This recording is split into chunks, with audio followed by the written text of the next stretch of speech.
однажды мне приснился сон, и реально это было так. Я стою на огромной сцене, вокруг меня много детей, и меня представляют как организатора большого детского праздника.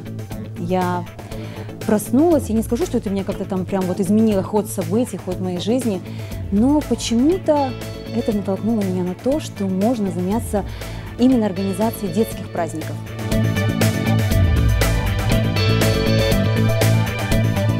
Первый мой праздник я была в костюме Мальвины. Мне было настолько интересно, я, наверное, больше, чем дети, радовалась. И вот после этого часа своей жизни я поняла, что это мое призвание.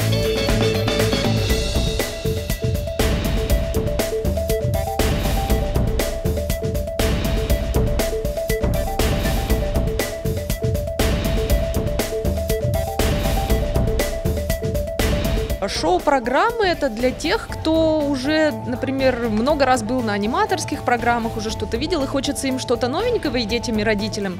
У нас есть лазерная комната в Парке чудес. Там нужно пройти определенную миссию, пройти препятствия лазеров, нажать на кнопку, найти секретную флешку.